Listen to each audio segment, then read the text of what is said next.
bonjour. Alors oui, donc moi j'ai créé Rosa Tapioca il y a maintenant 4 ans.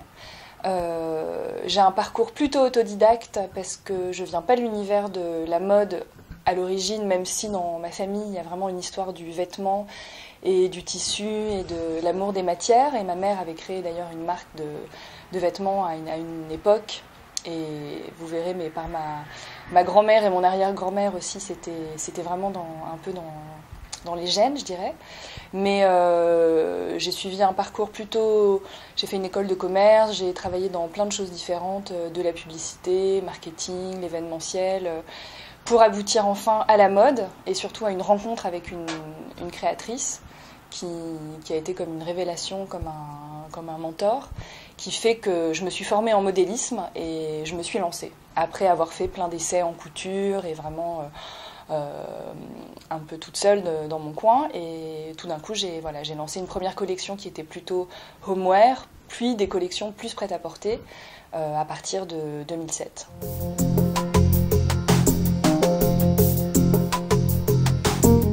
Voilà, c'est l'histoire de la grand-mère, puisque Rosa, c'était le prénom de mon arrière-grand-mère, qui était brésilienne et qui était une couturière de grand talent et assez avant-garde, qui fabriquait beaucoup de robes de mariée à une époque où les couturières étaient beaucoup plus développées à leur compte.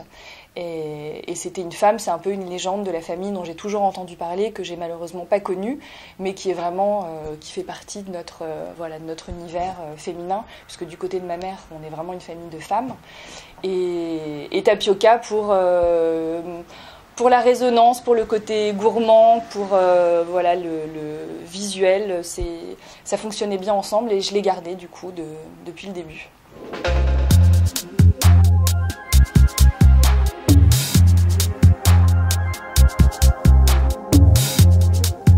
Alors, elles sont très variées. C'est assez visuel, c'est beaucoup la photo et le cinéma dont je suis très friande de cette époque dont je parlais. Donc on peut aller des années 20 jusqu'aux années 50, où il y a vraiment des figures féminines d'élégance et de sobriété, et en même temps avec beaucoup d'humour et de quelque chose d'assez affirmé. Mais ça peut être aussi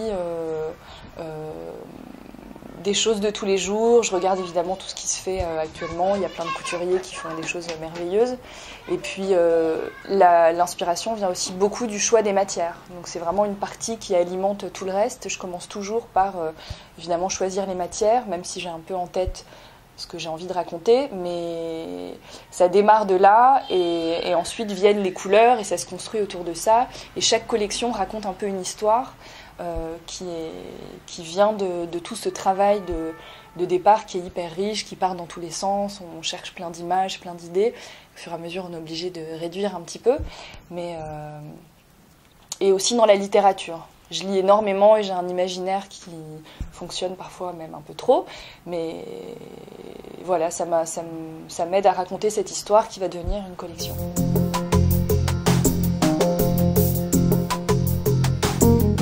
C'est une femme qui est bien dans ses baskets, qui est à l'aise, qui est féminine et c'est assumé. On n'est pas dans le... Moi, je suis plutôt dans le... Enfin, j'essaye, c'est un peu prétentieux, mais c'est plus le beau que le joli. C'est pour ça que je suis plutôt dans des choses très sobres et très épurées, parce qu'après, c'est la personnalité de la femme qui fait le reste, et le vêtement est là pour simplement accompagner quelque chose et pas du tout masquer ou encombrer, et du coup des matières qui sont fluides, qui sont proches de la peau, avec des contrastes éventuellement avec des choses plus structurées, mais c'est une personnalité de femme qui a envie de rester très naturelle, mais qui apporte beaucoup d'attention quand même à l'élégance et à quelque chose d'un peu sexy quand même. Il y a des transparences, des superpositions, voilà, il y a une sensualité.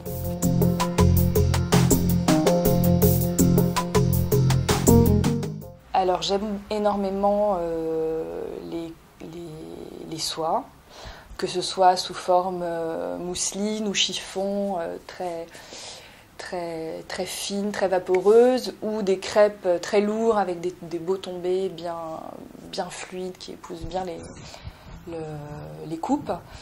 J'aime énormément les jerseys, donc j'utilise beaucoup jersey, mais mailles de manière générale, avec beaucoup de mailles fines. Et j'ai découvert une maille de bambou qui est très agréable, là, que je travaille énormément sur les robes d'été, qui permet d'avoir des coupes toutes simples et très agréables. Donc, et après, j'ai aussi beaucoup de coton, de lin, un petit peu plus structuré, un peu plus sec. Mais j'essaye de rester dans des matières naturelles.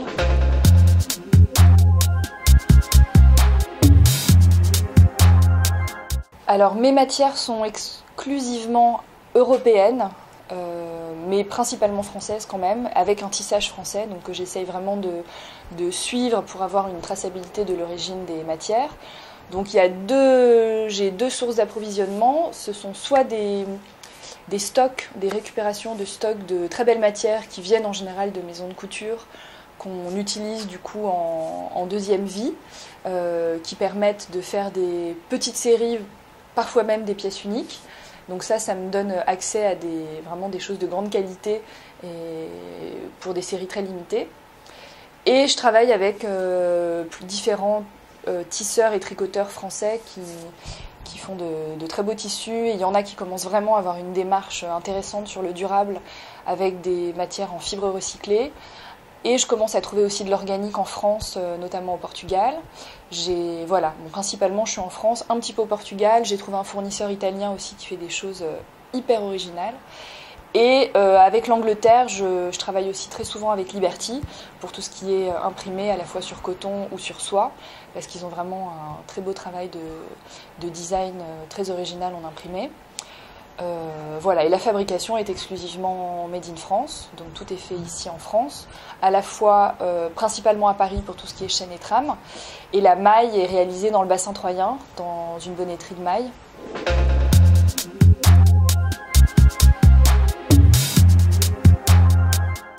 C'est rester dans une transparence vis-à-vis de mes boutiques et mes clientes sur l'origine du tissu, le trajet de fabrication, de création et de fabrication du vêtement qui est en France, qui se fait intégralement en France, donc qui est quand même un gage de qualité, et elles savent qu'on est très investi sur tout ce suivi et ce parcours, parce qu'avant tout le vêtement vient de cette aventure créative qui démarre du tisseur en passant par la modéliste, évidemment le dessin et toute la chaîne de fabrication, les couturières et puis la distribution. Et donc ça c'est important, et c'est ce que je mets souvent sur mes petites étiquettes, c'est une industrie à échelle humaine. C'est dans la qualité plus que dans la quantité. Évidemment, j'ai vocation à développer la marque et trouver davantage de points de vente, mais en restant toujours attentive à cette façon de procéder. Le Made in France, la récupération de matières, de plus en plus des matières qui sont recyclées, donc comme ces fibres dont je parlais tout à l'heure, ou organiques. Là, j'ai quelques références qui sont bio aussi. C'est pas l'offre principale, mais ça rajoute quelque chose, et c'est aussi parce que ce sont de belles matières que je les choisis, parce que c'est ce qui compte avant tout, c'est quand même l'esthétisme du vêtement avant peut-être la composition. Mais je souhaite continuer à garder cette éthique, qui est pour moi une éthique essentielle de travail.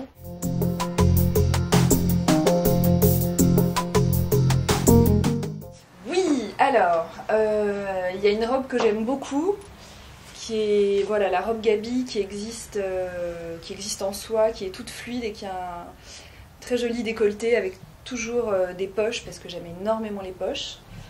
C'est toujours pratique sur une robe, et elle existe également en coton avec une petite incrustation imprimée. Mais voilà, c'est la même robe. Facile à porter au quotidien, pour une petite occasion un peu plus festive, pourquoi pas.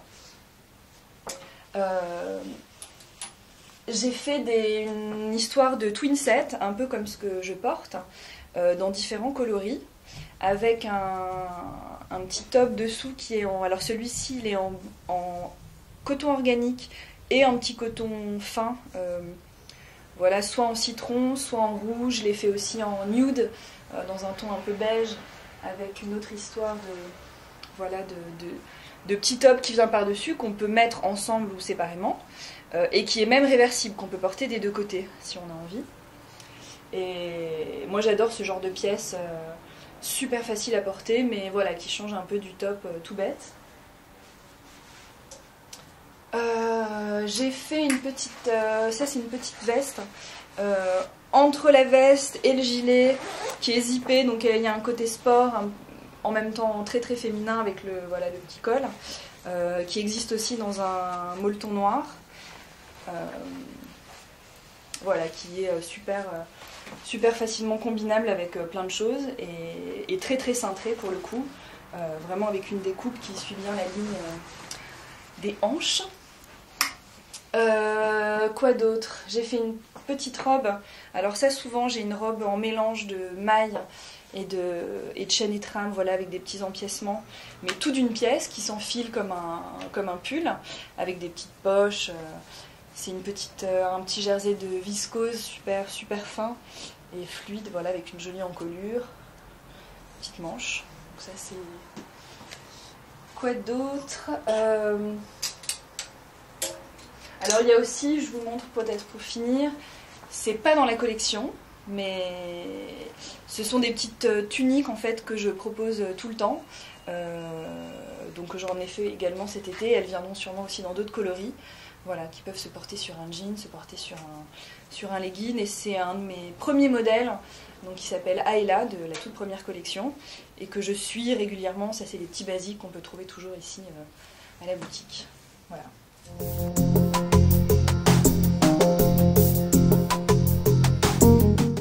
Alors je suis distribuée dans ma boutique à Paris, qui est dans le 3e, depuis que j'ai ouvert il y a un an.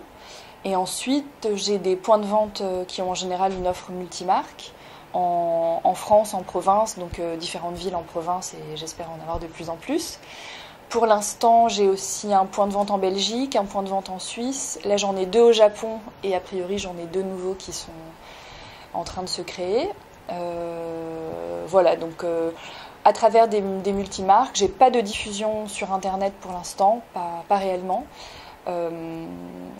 Je préfère que les gens viennent voir le tissu en vrai, et puis développer un petit peu, peut-être dans les pays aussi du Nord, en Angleterre. J'aimerais bien, voilà, élargir ce circuit de distribution. Mais en tout cas, dans la boutique à Paris, il y a l'intégralité de la collection qui est présente, avec en plus des pièces uniques et une offre d'accessoires et de choses en complément qui sont sélectionnées dans l'esprit de la marque.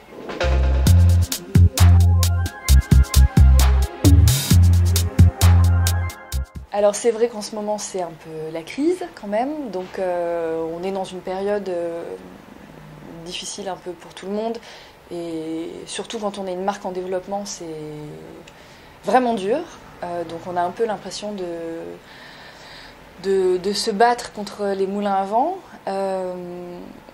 mais bon, j'ai l'espoir que si j'arrive à tenir un petit peu là les mois qui déjà depuis quelques mois, et puis de continuer, ça va vraiment se développer. Et ce qui est difficile maintenant, c'est de pouvoir être plusieurs, plus forcément être seul, mais réussir à construire un petit peu une équipe pour que la marque se prenne un peu plus d'ampleur. Et ça, c'est une vraie difficulté aujourd'hui de réussir à se développer en embauchant, en s'associant avec des gens, etc. Donc c'est un petit peu la vocation que j'ai pour la suite. Voilà, mais sinon en termes de difficultés, c'est vrai qu'en tant que petite marque, on est un petit peu noyé dans le paysage assez concurrentiel avec tout ce qui existe. Et voilà, donc pour faire entendre notre voix et qu'on parle de nous, c'est pas forcément évident, donc c'est pour ça que je suis ravie d'avoir cette interview, mais voilà, de se faire connaître un petit peu plus à travers tous les médias.